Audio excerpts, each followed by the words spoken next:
What are the harshest lessons that you've learned over the past couple of years from a business and a personal point of view? Not everything you see on social media is true. And I've learned that from being in the influencer space, but also just my own personal journey.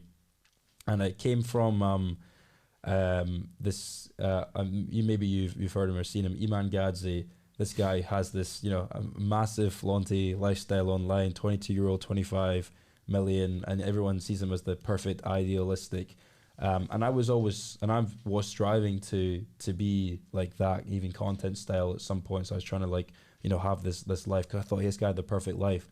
And then I've heard smoke and mirrors. Yeah, and I've heard a lot about his story in the past and battles with depression, anxiety. I think he had some sort of suicidal time as well. And I've learned that from my own journey, because people always say to me, your life looks perfect, because you only really share that on social media, but there are so many unseen, behind the scene truths. I could share travel content or whatever online, make it look like all I'm doing is having this great time traveling, but at the majority of the time, honestly, I'm glued to a computer screen, just hustling and working, but people don't necessarily see that. So I've learned that, and I always thought when I was younger that I just idolized these Emans and Stevens and stuff. Thought, these guys are mega successful. They probably don't have to work, do anything. They can just travel, hot girls around them, fast cars, whatever. But it's really not like that. That's like a 1-2% of the process. I said smoke and mirrors because it comes back to the authenticity point earlier. Is I just can't buy into that style of content or narrative where it seems to be sort of hyper playing on the insecurities of young men at the moment and trying to offer them a solution to a problem that he isn't the one to solve. But the perception is that it's all completely perfect at all times, which is why it can be frustrating trying to decipher what's available online for people that probably not much younger than yourself are trying to determine their stance in life. So it's a good point, because everybody's guilty of it. The person that has just had their first child that wants to make it seem like they're living this perfect family lifestyle, when in reality it's probably chaos at home. And that holiday that's going on, that it's all smiles, they might be arguing because the kid's keeping them up all night. But we all have this perception of not showing any vulnerabilities. It's because there's the whole culture online, obviously, and you've worked out as a martyr, and like the martyr culture is like success sells, failure doesn't, typically. So people only will want to show the successful, good parts of their life.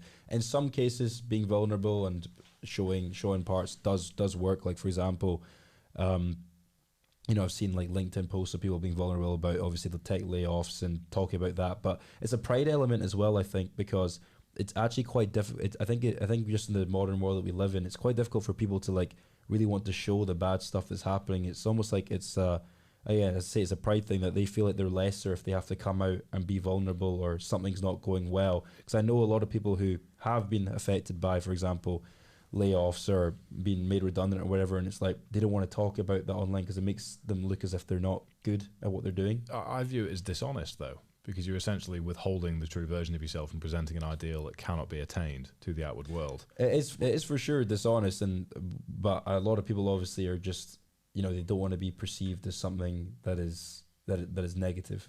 I try and do my absolute best to be very honest about all the ebbs and flows of my life on a day-to-day basis. Again, within a afternoon's worth of filming on a YouTube video or with a caption on Instagram that I've sat there and. But I think it's different for you compared to most people, because obviously what you've been through. So you're obviously very aware of like the real problems that can occur in life. So you're obviously going to be very open, transparent, and a lot of your brand has come off of that. But for people who have not, as you say, experienced some sort of trauma and understand that you can be vulnerable and people are open to that, they want to just show this perfect dishonesty.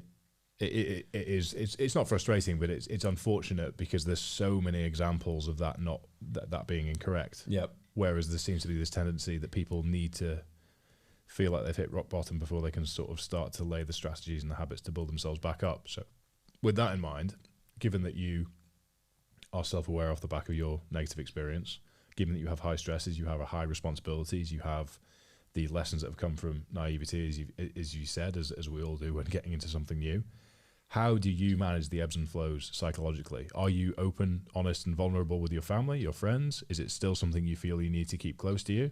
Or are you comfortable working through things in your own head? Or are there any habits that you have that help you decompress and actually make a decision to move forwards. I'm very comfortable working through like what's going on, but I will be open and transparent. But I mean, like when I come on podcasts or I do a talk, like I'm very honest. Like I told everyone before, I'm materialistic. I did a TED talk the other day, and the whole point of the TED talk was about the unseen truths behind entrepreneurship and talking about, you know, actually the negatives that have come from my experience and the stuff that I go through on a daily basis, the toughness, the struggle, the challenges.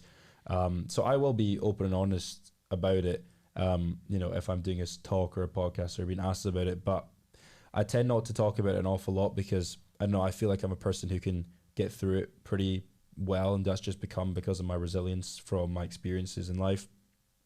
Because for me, it's like I've been knocked down to possibly one of the lowest points that I could have been. Like, you know, you have yourself. So I feel like now anything that comes across in my life, I can manage it a lot easier because I know that it just can't be worse than what I've already been through. So I will get through it. So I don't tend to stress an awful lot.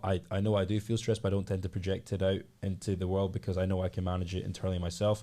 You know, if people ask me or people talk to me, you know, I will generally be honest about it, but I don't need to, I guess, manage it by putting it out there. I can manage it myself as much.